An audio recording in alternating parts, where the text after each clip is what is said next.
in numbers too big to ignore, and I know too much to go back and pretend, 'cause I've heard. Hello and welcome to another episode of Women in Real Estate Success Series. Well, I am just so excited that I actually snagged this woman before she got on a plane or gets on a plane tomorrow to fly off to Switzerland.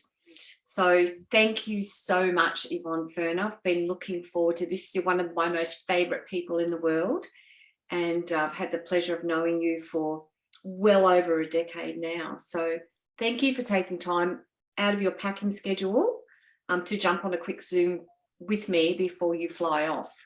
It's my pleasure, Julie. Yeah, it's really great because I did a little preview yesterday of what we were going to be talking about today, and when it comes to women in real estate, I think of you, and I think there is probably not that many I know that have as much fun as what you have, but have as balanced a life and enjoy the fruits of your labour.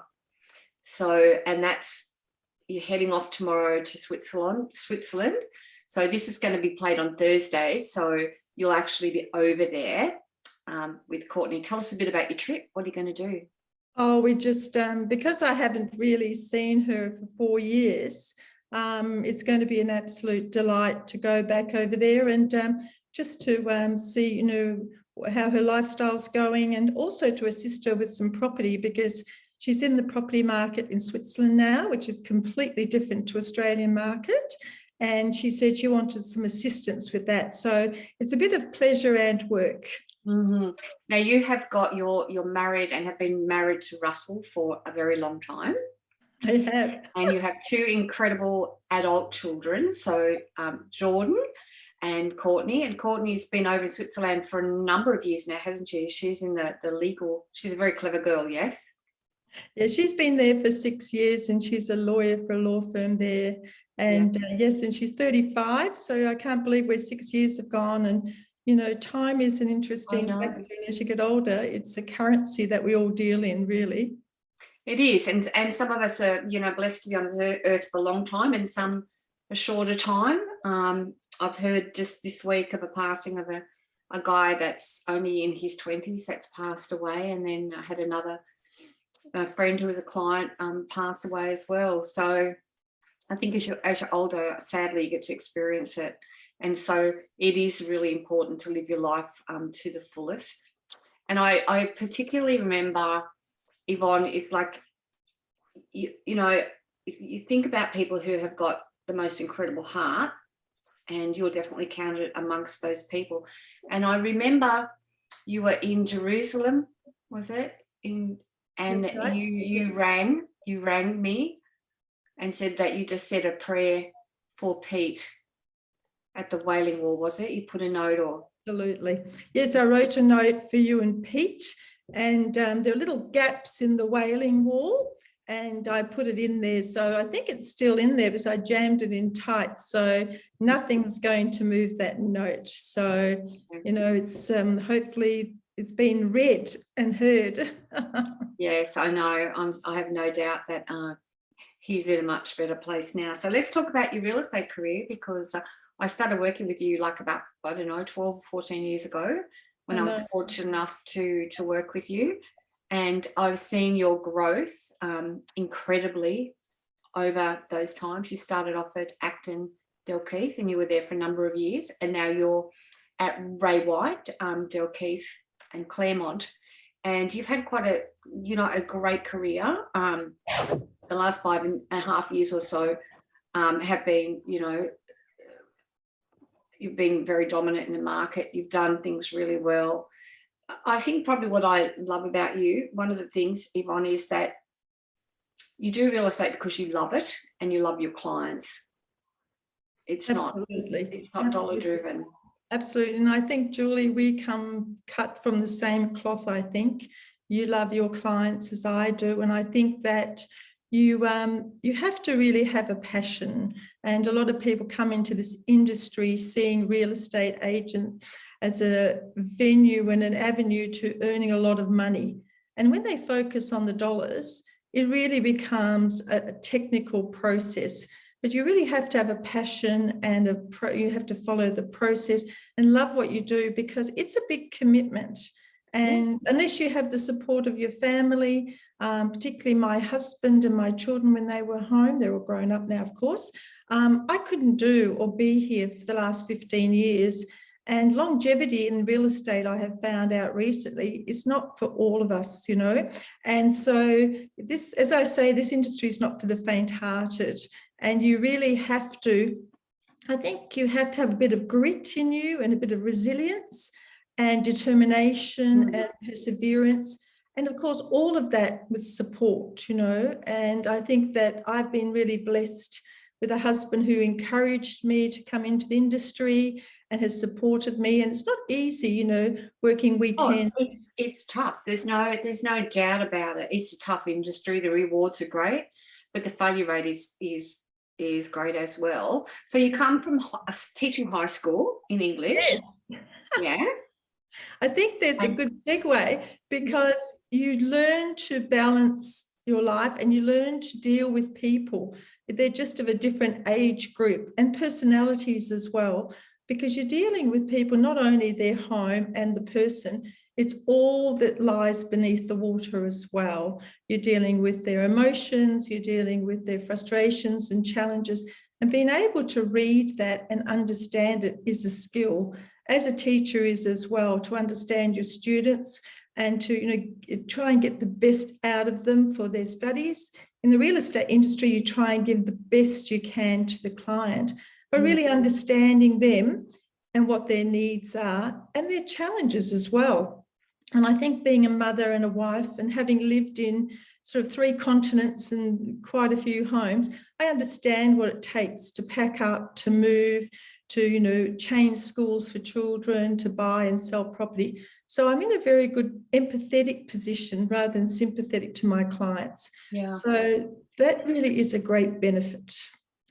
Let's talk about you living in different continents. What was that like, your life like then? It was really great because I've lived in, obviously I was born in Europe. I'm Polish.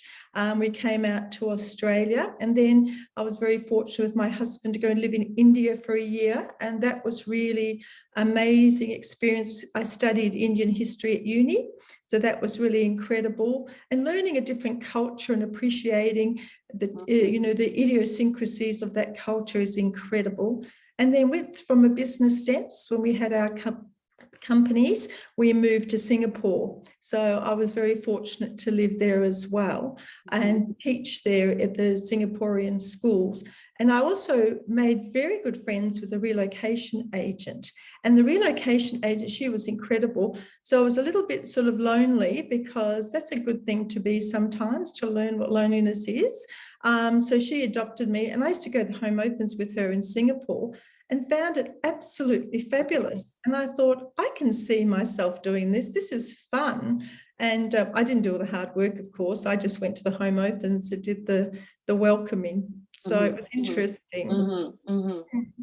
So let's talk about some of the highs and lows in your career. Right, the highs, I think, to me is that I've been going for 15 years and I'm still at the top of my game. So a lot of agents, I think their longevity doesn't exist, or they peter out, or they just muddle along and try and just, you know, achieve the basic amount that you need to maintain your position in this industry. So that's been a real high. Selling the highest price property in my farm area during COVID was just incredible high, because I had to adapt virtual tours. I had to learn DocuSign. So I had to change complete set of skills and mindset. And being adaptable, I thought that's one of my sort of benefits I bring to the client, that I can adapt to everything that happens. Whatever, throw it at me, let's see what we can do with it. So that was a real buzz for me. I really love that. And I know that you are a high achiever as well. What about the challenges, Yvonne? Because we all have them. Oh, yes. I think the challenges is in 2019, I probably faced the biggest challenge of when I was away on holidays, I came back and I had a lot of family health issues that I had to take care of family members. And for the first time, I had to confront working full time and taking care of people, that I was the only carer for 4 family members. It was so challenging to the point I didn't think I could cope at one stage. And then I just broke it down and thought, okay, what am I going to do? But it was a low, and I was very fortunate that the company I work for, Ray White, are so supportive. The colleagues were supportive, my principal was supportive, everyone was so supportive that I got through it. It didn't last very long, but it was a low, and it's good to experience the lows because then you appreciate the highs. You do. And it's moving through both of them. So what advice would you give to someone who's either in industry now, because we're going now into a very different, I'm not sure about Perth, but certainly over here, over east, is we're seeing a transition in the market. It was red hot, and that is changing. And with that, we'll see the exit of a lot of agents as well. So are you meaning ladies or just general? Or just a generalization of what you think. So if you're talking about coming into the industry or maintaining your position? Just what do you think are the key things that it takes and the key attributes that you need to have whatever success looks like to you? I think you have to be very focused on what it is that you're doing in the current market. So with everything, you have to adapt to change. So for example, when the markets were low, then you, of course, increase your prospecting, you increase your skill set, you've got an opportunity to do that. When the market's very buoyant, like it has been in Perth, and it still is, Perth's had the highest growth of all states recently, we really have to maintain that momentum with buyers and sellers. And I think communication is key. Constantly communicating with sellers, keep them up to the market and keeping them in realistic, because some of them can become a little bit unrealistic. So for example, we have property reports that we give for clients all the time. So it's always, I talk to my clients 2 or 3 times a week minimum, 4 to 5 normally, because it's so important to keep them up to date. So you have to be consistent and you have to know the market. You have to know what's going on in your farm area. So I'm always on top of that continuously, and also learning all the new skill sets. Make sure you have your DocuSign down pat, make sure you've got your virtual tours down pat. So you offer the best service and also the communication, because as the market shifts and changes, you have to as well. You can't maintain the same person and the same set of skills when things change. So I think you have to be adaptable. And also, if you lose a listing, or miss out on a listing, I always think that agents dwell too much on that. They have this long pity party. I always go, move on, move next. And so, no means next opportunity as far as I'm concerned. So you have to have that mindset that's very quick. You go, right, this is not working, let's change it. So you have to be very adaptable. And I think the whole key is in becoming a master communicator. I think, unless you can actually communicate with others, it's not going to happen. And I think too, and looking and knowing you for so long, is that you build such strong relationships with your clients. Sometimes you probably feel that you could put them in the naughty corner, but yeah. But we get through that. Let's talk about just quickly about your non-negotiables and what, in terms of, because boundaries are really important. And we look, I've just come back from the RISE conference where, it's all around mental health and wellness within our industry. And, I always recommend that you download the Real Care app, because it's incredible in terms of support. Because we have seen in our industry a lot of difficulties over the last couple of years, and we've seen a lot of people feeling that they can't go on. We've seen a lot of addiction problems, and yeah, it's really quite sad. So the RISE initiative is definitely making good inways into that. Tell us about your not negotiables, because this real estate is, it's not who you are, it's what you do, right? But there are really firm boundaries that need to be put around it. So tell us about some of your boundaries and not negotiables you have on a daily, weekly basis. This is really a very crucial area to my business and to myself on a personal level, Julie. And I do, at the beginning of the year, I get a huge bit of butcher's paper and I write down in there all the non-negotiables. And they are, for example, I have a day off during the week, and that's not negotiable. And I choose the day. It can be in the middle of the week or it can be at the beginning of the week. It just depends on what day it is. I vary the day, but you have to have a day off completely. Absolutely. And you turn your phone off, Yvonne, what do you do? Absolutely. Absolutely. I put a message on there saying that, today I'm unavailable, but please leave a message and I'll contact you tomorrow morning. I give people a time that I'll call them back in the morning the next day. Definitely. If it's urgent, then we divert it to the office, but it has to be urgent. Usually you can wait till the next day. And I think sometimes we tend to, as real estate agents, have a knee-jerk reaction and we have to jump every time someone calls us. And we don't, because you have to control your time, because time is currency for me. And I'm very conscious of how I spend it. And, and I want to add value add to my client. But I can't do that unless I am healthy, I have a good mental health, I've got good physical health, and I've got stamina. So in order to have those, you need that day off. The other thing is I don't work on Sundays because that's our family day, and I just devote the whole day to being, domestic mum and having lunch and cooking and so forth. So that day, I'm not a real estate agent. I'm just a mum and a wife and a daughter and just cousin and all of that. So I think that's really important. Exercise commitment, that's a non-negotiable. It has to be 4 times a week minimum. Otherwise, I have to pay a penalty to myself. So, and the penalties aren't good. I'm quite tough on myself. I don't do what's the penalty? Or I have to write a letter and to people that maybe I don't want to write a letter to, telling them that they're absolutely fabulous.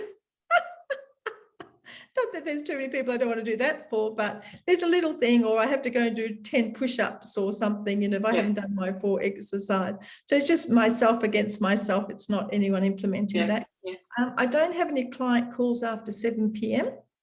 I just think that I have elderly parents, and so there are some agents who have children, little ones as well. So I always leave a message saying I'm happy to call you back first thing in the morning if it's urgent, to direct it to the office as well. And I don't check my emails until after 8 a.m. in the morning, because I just really made a promise to myself that I wouldn't get up in the morning and check emails, because I was part of that sort of cycle of you have to check. It's like, and you don't. The morning is a time to meditate, to prepare for the day, to get into the right mindset, and then we're ready to go. And then client appointments have to be sort of between 3 and 6 p.m. during the week, and on a Saturday, but no Sunday. So I really control that. And clients are amazing when you let them know that you have elderly parents, or you have, you're not going to be answering your phone. They're very happy to hear from you the next morning. I'm happy to call them at 6 a.m. the next morning if it's urgent, but normally it's after 8. Yeah. And normally anything that's going to really go pear-shaped, normally, there's always going to be exceptions, of course. But I think, I think that our clients value our boundaries more than what we do. And so I think this is a really key, really key thing, is in terms of, like, turn the phone off, put the phone in a different room. You have your day off without interruptions. But these are all the things that cause stress on us, in terms of that we never feel like we're letting go or stopping. It's so true. And we're really lucky because we just did the St. John of God mental health course, which is like your first aid course. It was amazing. And what I learned there was incredible. And one of the things was, it is stress. Stress is so key to, ill health, and it leads to a whole lot of different diseases. So you have to maintain that. And I think a client really feels when you have your energy, but you have to have energy not only for yourself, but for them as well, if they're going through something and you're juggling all sorts of balls in real estate. And when you have the right mindset, the energy and the stamina, they're amazed that they get through things and they go, that was so seamless. Well, above the water it was, but beneath it was all just motorized. Yeah. But you have to have the strength to do that on a daily basis. And we are coming back to your communication with your clients, right? If you're on top of everything regularly, you know, with your client management, seller management, you know, there's going to be a lot less go wrong, or Yes. there's a lot less need for them to be concerned. They're normally concerned because they haven't heard from the Yes. agent. Yeah. And I think too, when agents run out of steam, they're tired, they don't call the client, or they don't want to call the client because they're not in the mood to. And you have to be all bubbly and energetic and ready for anything on the phone. Very true, Julie. Let's talk about your best generating activities, Yvonne. Oh, I just love, well, of course, I'm a big sponsor in my farm area. So I always try and maintain communication was key, of course. And then I just tend to connect with people. So all my past sellers, I still connect with. Value-added communication. It's not just a general, hello, how are you? It's, you know, what can I give you? How can I help you if there's anything that you need in the future? Same goes with buyers and my current sellers. I keep in communication with them and buyers all the time.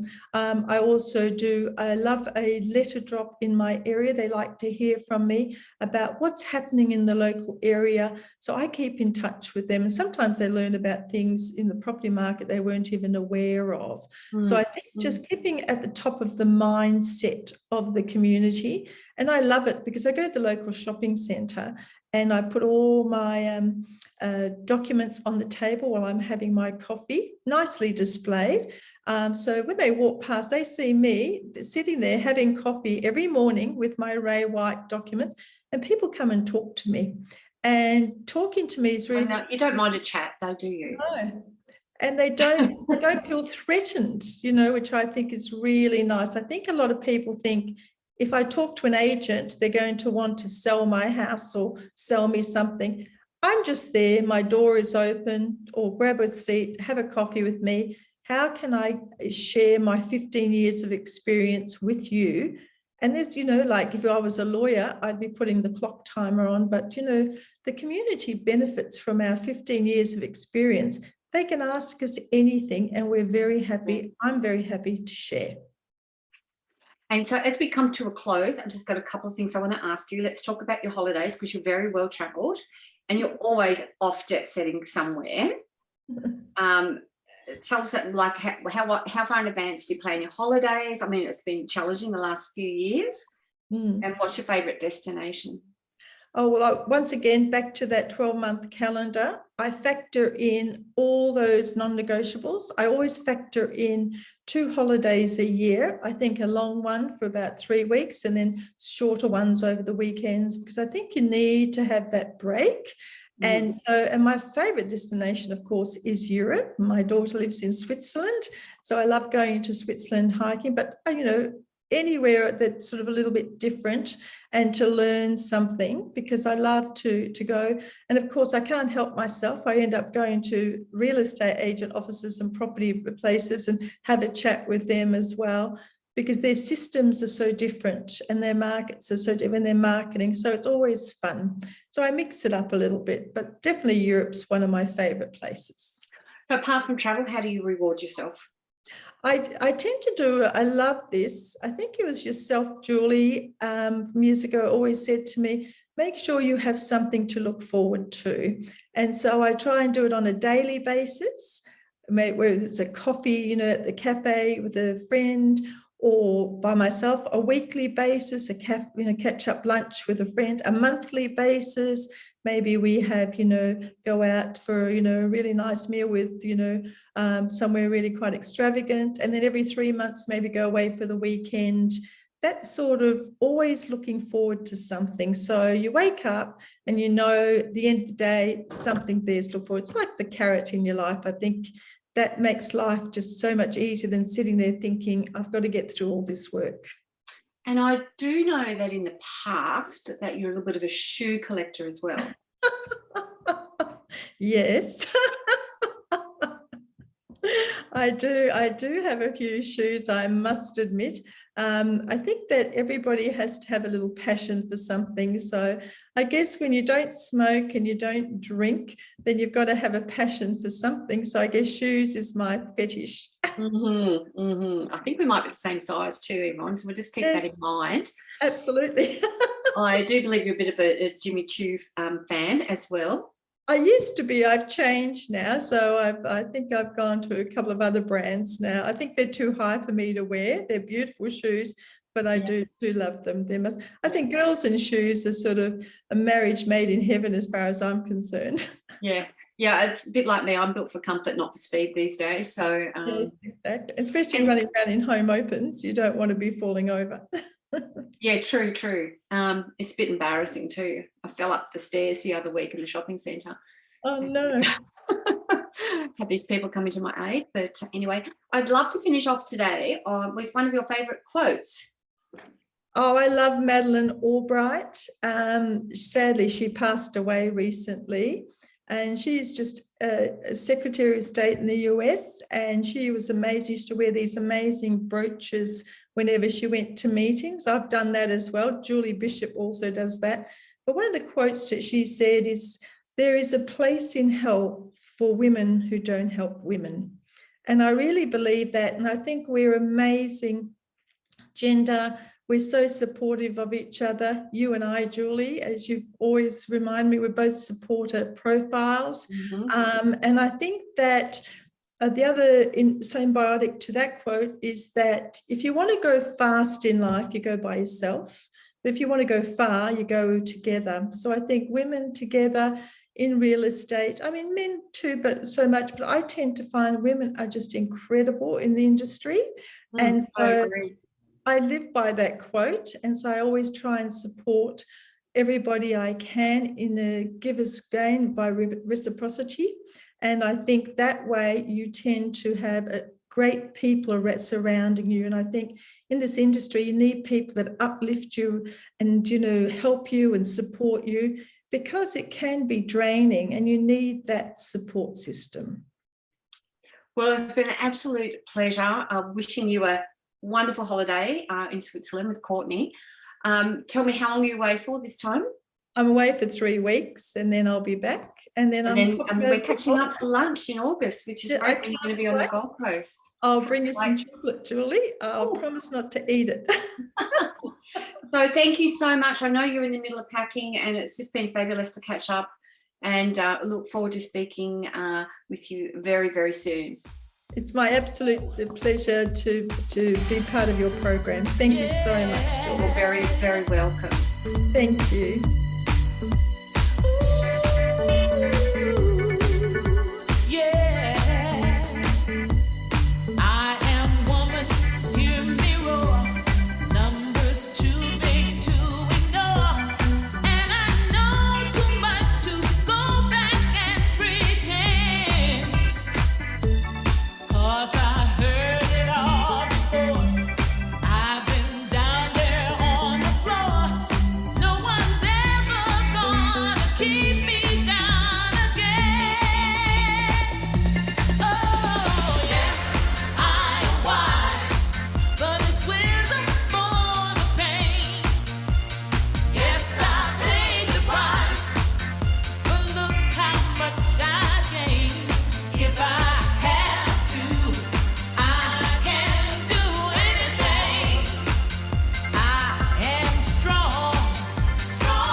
Stronger.